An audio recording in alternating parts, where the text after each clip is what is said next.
Assalamualaikum warahmatullahi wabarakatuh. Halo semuanya, perkenalkan kami dari kelompok 4 akan menjelaskan tentang domain afektif. Sebelumnya, izinkan kami untuk memperkenalkan diri terlebih dahulu.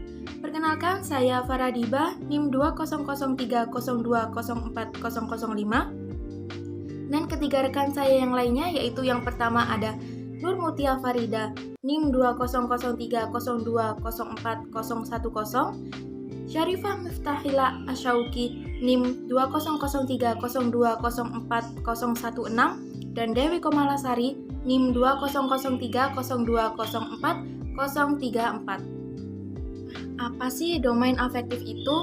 Domain afektif merupakan ranah yang berhubungan dengan emosi seperti perasaan, nilai, apresiasi, motivasi, dan sikap dalam kegiatan belajar mengajar. Domain afektif ini dibagi menjadi beberapa tingkatan kemampuan. Menurut Kragwol, tingkatan kemampuan ranah afektif dari yang terkecil ke terbesar yaitu meliputi receiving atau menerima, responding atau menanggapi, following atau menghargai, organization atau mengatur diri, dan characterization atau menjadikan pola hidup. Untuk lebih jelasnya akan dijelaskan oleh rekan saya berikut ini.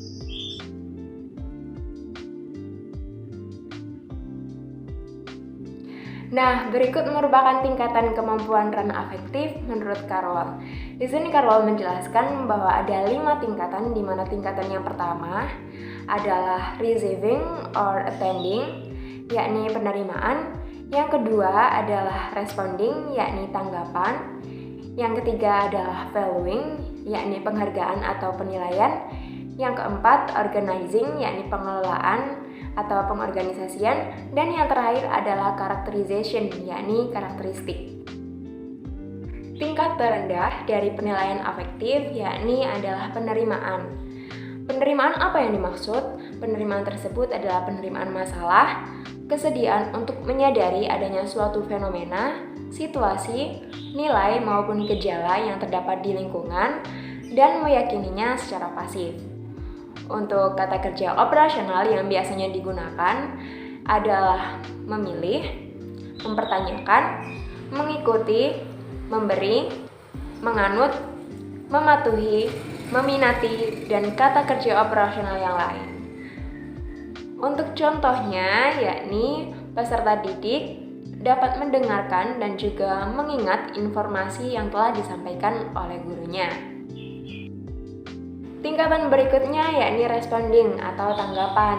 Untuk tanggapan yang dimaksud adalah aktivitas di mana peserta didik dapat memberikan reaksi terhadap fenomena-fenomena yang disampaikan oleh gurunya, di mana fenomena-fenomena tersebut terkait dengan lingkungan sekitar. Mereka bisa menanggapi dengan aktif berpartisipasi dan juga mengikut sertakan dirinya dalam fenomena tersebut. Nah, untuk kata kerja operasional yang biasanya digunakan tertera pada layar, salah satunya adalah mendukung, memilah, dan juga memilih. Untuk contohnya sendiri, yakni peserta didik bisa memberikan persetujuan terkait sebuah fenomena atau pernyataan yang disampaikan, kemudian memberikan tanggapan terkait fenomena. Yang ketiga ada valuing, yakni penghargaan atau penilaian, di mana penghargaan dan penilaian tersebut bisa berkaitan dengan memberikan harga terkait suatu objek, fenomena atau tingkah laku, dan juga penilaian terhadap fenomena yang baik dan juga fenomena yang buruk. Untuk kata kerja operasionalnya seperti yang sudah tertera pada slide, di mana beberapa contohnya adalah mengusulkan, menekankan, dan juga menyumbang. Untuk contohnya, yakni peserta didik dapat memecahkan masalah dan juga bersikap jujur dalam pembelajaran, serta dapat menghargai perbedaan antar individu dan juga antar kelompok dalam proses pembelajaran. Berikutnya ada organizing, yakni pengelolaan dan juga pengorganisasian, di mana pengelolaan dan juga pengorganisasian tersebut adalah aktivitas memadukan nilai-nilai yang berbeda, menyelesaikan konflik, dan juga membentuk suatu sistem nilai yang konsisten. Kata kerja operasionalnya tertera pada slide, dan salah satunya yakni mempertahankan, membangun, mengelola, dan juga menegosiasikan.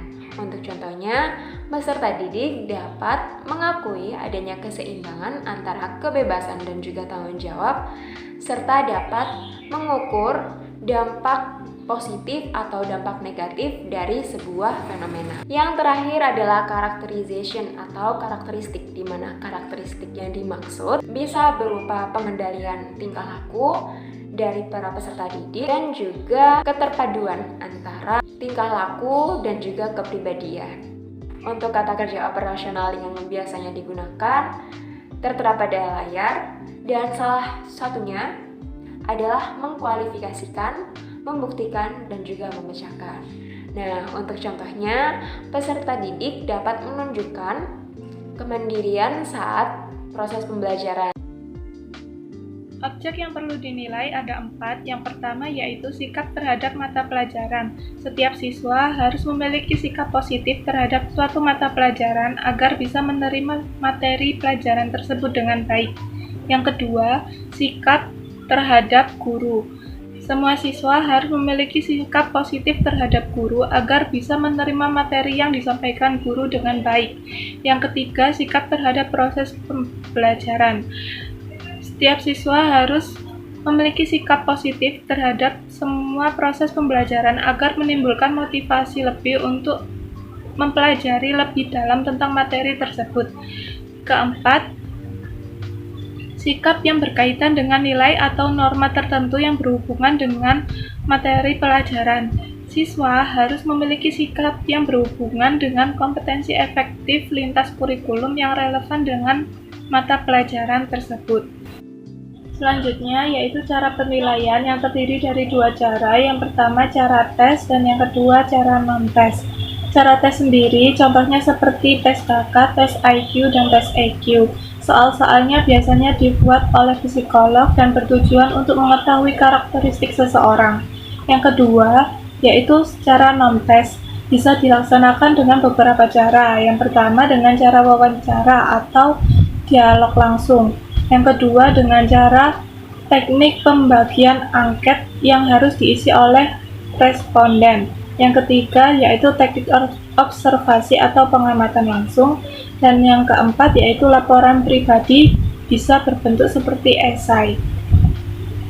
Oke, selanjutnya adalah tentang cara-cara yang digunakan untuk memperoleh data dalam melakukan pengukuran sikap. Yang pertama ada skala Likert, yang kedua ada skala perbedaan semantik, ada skala Thurston, skala deskriptor, skala Chapin, dan yang terakhir adalah skala Borgadus.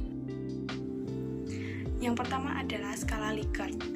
Skala Likert merupakan suatu skala penilaian dengan rentangan alternatif jawaban dari yang sangat positif sampai sangat negatif. Berikut merupakan contoh penilaian menggunakan skala Likert. Yang kedua adalah skala perbedaan semantik.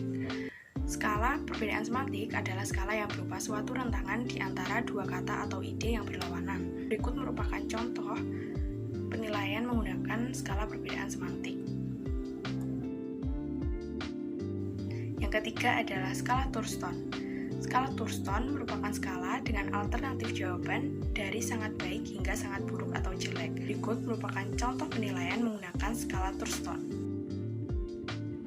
Yang keempat adalah skala deskriptor.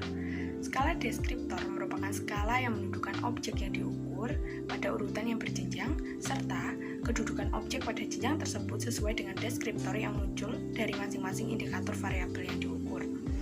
Berikut merupakan contoh penilaian menggunakan skala deskriptor.